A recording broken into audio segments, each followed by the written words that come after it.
안녕하십니까. 여러분들의 장점을 찾아주는 남자 사주상담가 이기호입니다. 이기호의 사주 토크 시작하도록 하겠습니다. 오늘 제가 남산에 왔습니다. 남산에 올라오니까 서울 전경이 잘 보입니다.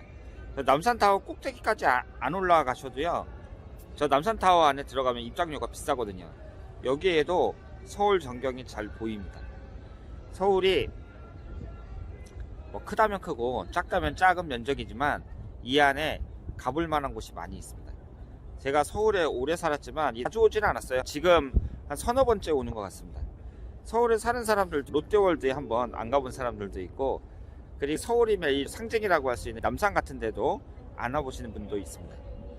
여기저기 이렇게 돌아다니면서 내가 살고 있는 이 지역, 멀리 갈 필요도 없이 내가 살고 있는 이 지역에 좀 괜찮은 데 찾아다니는 것도 운동에도 좋고 여러 가지로 유익한 것 같아요. 지금 저 뒤편으로 이 서울 전경이 쫙 보이는데요, 서울에 진짜 건물이 많습니다. 건물도 많고 아파트도 많은데 제 건물은 하나도 없습니다. 딱 보면은 아파트가 수도 없이 많은데 저 많은 아파트 중에 제가 살고 있는 아파트는 없어요. 참 아쉽게 생각을 합니다.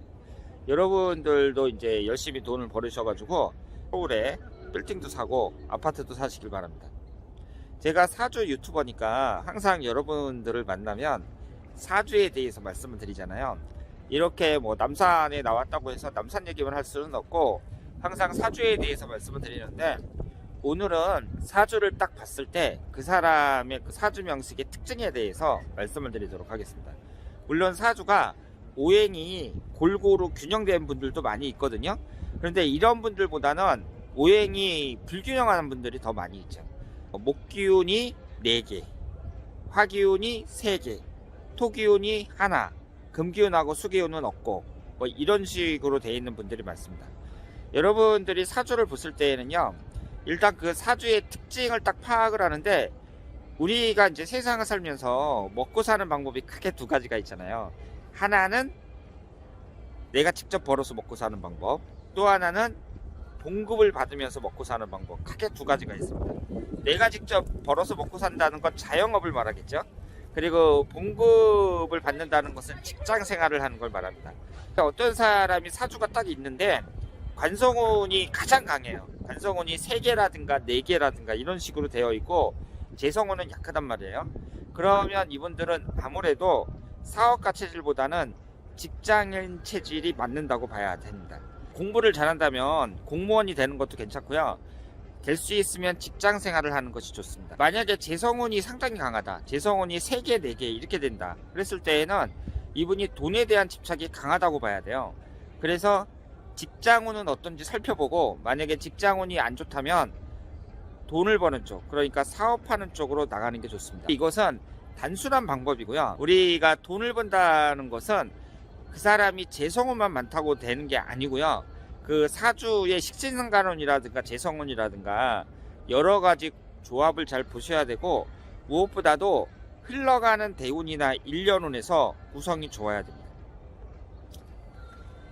만약에 10년 대운이 내가 왕성하게 활동하는 시기, 예를 들어서 뭐 20대라든가 30대라든가 40대라든가 50대라든가 이럴 때 운이 잘 풀린단 말이에요. 그럴 때는 운이 잘 풀리니까 돈도 많이 벌 가능성이 높다고 봐야죠. 그래서 그럴 때는 이제 사업을 하는 것도 괜찮고, 만약에 그 사람의 재성운이 명식이 좋다고 하더라도 사람들이 한창 일하는 그 시기에 대운이 너무 안 좋다, 그랬을 경우에는 좀 조심해야 된다, 이렇게 말씀을 드릴 수 있습니다. 간성운이 약한 사람이라고 하더라도 처음에는 대부분 직장 생활을 하잖아요.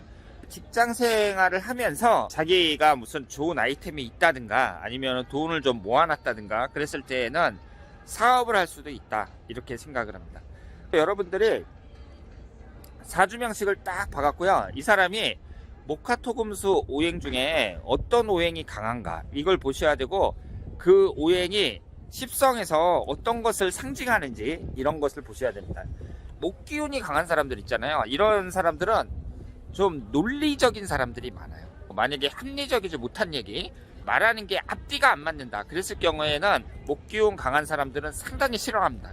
하는 일에 자기가 열정적으로 빠질 수 있다면 그 사람은 성공할 수 있다고 봐야 되잖아요. 자기가 열정적인 일에 빠져가지고 열심히 일하는 건 좋은데 그렇지 않은 사람들도 상당히 많습니다. 지금 젊은 사람들 중에 주로 어떤 일에 많이 빠지냐면 게임에 많이 빠져요. 게임이라는 건 솔직히 그 사람한테 무슨 도움이 되겠어요. 그냥 시간만 날려먹고, 안타깝게도 이 게임에 빠지는 사람들이 엄청나게 많습니다. 이 게임에 빠지는 사람들은 물론 집안 환경의 문제도 있고 부모들이 잘 안 잡아줘서 그런 경우도 있지만, 사주학적으로 봤을 때에는 화기운이 강하면서 또 역마살이 강한 사람들, 이런 사람들이 많아요. 역마살이 강한 사람들은 좀 긴장감 있는 일, 역동적인 이런 일을 해야 되거든요. 그런 것이 막 가슴에서 꿈틀거린단 말이에요. 우리 일상생활에서 직업을 갖는다든가 내가 하고 싶은 일을 찾는다든가 그럴 때 막 역동적이고 긴장감 있는 일이 별로 없어요. 없으니까 특히 젊은 사람들은 어디에 빠지는 거예요? 게임 같은 데 빠지는 거죠.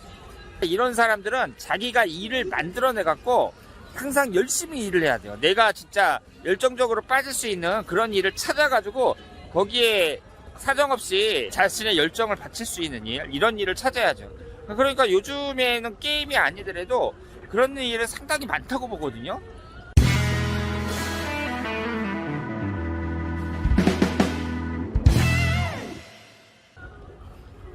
제가 알고 있는 어떤 사람은 드론에 빠져가지고 거기에 대해서 막 연구하고 대회도 나가고 그러더라고요. 차라리 그런 사람이 낫다, 이렇게 봐야죠. 토기운이 강한 사람들은요, 대체적으로 이것도 아니고 저것도 아니고 그러면서 사람들이 유연성은 좀 떨어지면서요, 정직한 경우가 많이 있습니다. 예전에 공장 제조업에서 이렇게 일하는 사람들을 봤었는데, 그런 사람들을 이렇게 만나서 쭉 보니까 토기운 강한 사람들이 의외로 많더라고요. 그러니까 토기운이 막 3개, 4개, 5개 막 이렇게 되는 사람들 있잖아요. 그런 사람들 중에 공장 노동자, 단순 노무직 이런 쪽에서 일하는 사람들이 상당히 많았습니다. 그러니까 토기운이라는 것은 가운데 중앙을 나타내거든요. 어느 한쪽에 치우치지 않고 사람이 좀 영악하지 않으면서 비교적 정직한 그런 경우가 많이 있죠. 그런데 이런 사람들도 그 처음에는 잘 안 나가다가 나이가 들면 들수록 인생에 역전을 이루는 사람들이 많이 있습니다. 금기운이 강한 사람들은요, 대체적으로 이공계 계통이 많다고 봐요. 금이라는 것은 쇠를 나타내잖아요. 쇠를 나타내니까 금속과 관련된 거란 말이에요. 그러니까 기계, 전기, 전자 뭐 이런 쪽에 종사하는 사람들이 많고, 사람들이 대체적으로 좀 잘 웃지를 않습니다. 웃지 않고 사람이 표정 자체가 좀 심각한 경우가 많이 있어요. 그런데 막상 만나서 이렇게 얘기를 해보고 그러면 그게 생각이 좀 깊은 사람들이 많이 있죠. 금기운이 강한 사람들은 자기 성격만 좀 밝게 만들고, 사람들을 만났을 때 자기가 먼저 얘기도 건네고 그러면서 얘기를 잘할 수 있다면 금기운이 강한 사람들도 사람들한테 많은 인기를 얻을 수 있다고 생각을 합니다. 여러분들이 세상을 사시면서 느끼셨겠지만 사람의 표정 자체가 상당히 중요하거든요. 어떤 사람들을 보면 항상 표정이 굳어 있고 어떤 사람들을 보면 항상 웃는 표정이잖아요. 이렇게 그 사람이 거울 앞에서 항상 자기 얼굴을 보면서 자신을 점검하는 거, 이런 것도 중요하다고 생각을 해요. 그 중에서 가장 문제가 있는 사람들이 대개 토기운하고 금기운 강한 사람들, 이런 사람들이 그 표정에 문제가 많아요. 그래서 이 토기운, 금기운 강한 사람들일수록 자기 거울 앞에서 자기 얼굴을 보고 항상 웃는 표정을 짓고, 그리고 사람들 만날 때 이렇게 부드럽고 친절하게 얘기하는 습관을 들이는 게 좋습니다. 그렇다면은 그 사람은 성공할 수 있다, 이렇게 생각을 합니다. 수기운이 강한 사람들은요, 사람들이 그 학교 성적 여부와 관계없이 머리가 좋아요. 수기운이 강한 사람들은 머리가 좋습니다. 미인들도 많고요, 자기 마음속을 잘 드러내지 않는 경우가 많이 있습니다. 만약에 수기운 강한 사람들이 그 수기운 자체가 재성운이다 그랬을 경우에는 돈을 버는 경우도 많이 있습니다. 사실 이 목화토금수 오행 중에서 어떤 오행이 강하냐, 이걸로 찾기는 좀 어렵고요. 그것을 십성으로 봐가지고 그 십성이 만약에 재성운이냐, 나한테 가장 강한 게 재성운이냐, 아니면 관성운이냐, 식상운이냐, 이런 것을 보면서 파악을 하는 게 중요하다고 봐야죠. 사주에서 가장 힘든 사람들은요, 오행이 균형된 사람들이에요. 균형된 사람들은 특별히 흠잡을 만한 게 없거든요. 오행이 균형되어 있으면서 뭐 삼형살이라든가 충국도 없다. 이 사람들은 특별히 사주를 분석하면서 흠잡을 만한 게 없습니다. 사주 분석이라는 것은 일단 그 사람의 특징을 딱 찾아내 가지고요, 그 특징을 중점적으로 이렇게 분석을 할 때 이 풀이가 잘 되는 거거든요. 사람들이 오행이면 한쪽으로 치우쳐져 있을 때, 만약에 목기운이 많다 그랬을 경우에는 다른 한두 가지 오행은 없다는 얘기거든요. 없거나 대단히 약하다는 얘기거든요. 이 사람은 어떤 오행이 강하고 어떤 오행이 약하다, 여기에서부터 이제 그 사람의 특징을 잡아나갈 수가 있는 건데, 오행이 아주 균형되고 특별히 흠잡을 게 없는 사람들, 이런 사람들은 사주 분석하기가 어렵다고 봐야죠. 여러분들이 사주를 딱 볼 때에는요, 이 사람이 그 특징 자체가 재성운이 강하구나, 아니면은 관성운이 강하구나, 이걸 보고 그 특징을 잘 찾으시면 돼요. 재성운이 강하다, 남자일 경우에는 여자 좀 밝히겠구나. 특히 그 재성운이 강하면서 도화살이 강할 때, 이럴 때에는 바람둥이일 가능성이 높다, 이렇게 볼 수 있고, 남녀 공통으로 아버지 복이 없으면서 돈에 대한 욕망은 대단히 강한 사람들이다, 이렇게 볼 수 있습니다. 돈에 대한 욕망이 강하다고 해서 그 사람이 무조건 성공하는 게 아닙니다. 흘러가는 대운이 좋아야 되고요, 그 사람이 대운이 안 좋다고 하더라도 일년운에서는 항상 기회가 오거든요. 사람이 돈을 버는 데 있어서, 돈을 번다는 것은 어떻게 보면 기회를 잘 잡는 거예요. 그 사람이 꾸준하게 뭔가를 이뤄낸다기보다는 기회가 왔을 때 그 기회를 딱 잡는 거, 이 자본주의 사회에서는 이런 것도 중요하다고 볼 수 있습니다. 그러니까 횡재운 같은 거, 이런 것도 그 사람한테는 좀 따라줘야 된다고 봐요. 재성운이 강한 사람들은요, 어느 정도의 횡재운은 있다고 봐야 됩니다. 그러면서 그 1, 2년 동안에 자기가 대운이 안 좋다고 하더라도 대운에서 적어도 10년 중에 5년은 좋은 운이라고 봐야 되거든요. 그럴 때 내가 기회를 잘 잡으면 얼마든지 돈을 벌 수 있고 성공할 수 있다, 이렇게 봐야 되는데, 이것은 제가 말씀드린 대로 그 사람이 좀 움직여야 돼요. 평범하게 그냥 가만히 뭐 별다른 일 없이 살아가는 사람들한테 특별한 일이 생길 게 없습니다. 그러니까 그 사람이 무슨 일을 저질러야 돼요. 내가 고민을 많이 해가지고 사업을 시작한다든가, 아니면은 하다못해 무슨 땅이라도 사놓는다든가, 뭐 이런 게 있어야 특별한 일이 생기는 거지, 그 사람 사주가 아무리 좋다고 하더라도 내가 아무것도 안 하는데 특별한 일이 생길 게 없는 거죠. 식신상간운이 강하다, 이런 사람들은 자기가 성공하는 데 있어서 좀 예술적인 분야, 아니면 말하는 쪽, 사람들을 가리키는 쪽, 이런 쪽에 소질을 발휘하는 사람들이 많습니다. 사주를 보면서 자기 특징을 잘 파악을 하셔야 돼요. 만약에 인성운이 강하다, 이 사람은 사주팔자 8글자 중에 인성운이 한 4개 정도 된다, 이럴 경우에는 공부 쪽으로 끝을 보는 게 좋습니다. 공부 쪽으로. 그러니까 평생 동안 공부만 하라는 얘기가 아니고요, 직업을 얻더라도 뭐 식당을 한다든가, 단순한 판매업을 한다든가, 서비스업을 한다든가, 이런 거보다는 공부를 좀 해가지고 무슨 어려운 자격증을 딴다든가, 이런 것이 바람직하다고 봐야죠. 인성운도 강하면서 관성운도 좀 있는 사람들, 이런 사람들이 고시를 공부한다든가 이런 쪽에는 유리하다고 봐야 됩니다.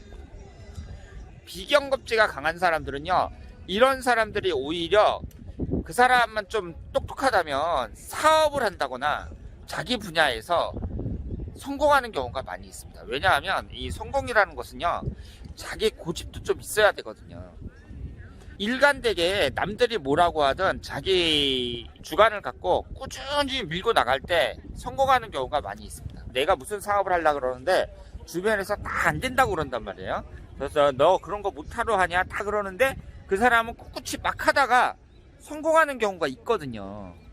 사람이 흔들리지 않고 자기 주관대로 이렇게 쭉 밀고 나가는 그런 경우에는 사람이 좀 뚝심도 있어야 되고 머리도 좀 좋아야 됩니다. 그런 사람들 중에 비경겁지가 강한 사람들이 많아요. 비경겁지 강한 사람들은요, 소수의 사람들을 볼 때에는 성공한 사람들이 많아요. 자기 주관대로 밀고 나가갖고 어떤 단체의 장이 된다든가 사업해서 큰 돈을 번다든가 그런 식으로 자기 분야의 프로가 되는 사람도 많이 있는데, 상당수의 사람들은 또 부정적으로 많이 나타납니다. 그래서 직장 생활에 잘 적응을 못하는 거예요. 직장 생활에 잘 적응을 못하니까 이제 뭐 이 직장 다니다 저 직장 다니다 막 이러는데, 그럼 이런 사람들이 무슨 장사를 한다든가 그러면서 꾸준히 해가지고 거기에서 어떤 성과를 얻어내야 되는데, 한 가지 일을 이제 계속 못하고 이것저것 하다가 안 되니까 그냥 막 자포자기하고 그런 사람들도 많이 있죠. 그래서 일단 여러분들이 사주를 딱 보면, 이 사주라는 것은 어렵게 생각할 것이 아니라 대부분의 사람들은 치중되어 있거든요. 오행이 치중되어 있으니까 특징이 뚜렷하단 말이에요. 그 특징대로 잘 파악을 한다면 얼마든지 우리가 가볍게 단순하게 사주의 성격이 어떤가, 어떤 특징을 갖고 있는가, 이런 것을 쉽게 파악할 수 있습니다.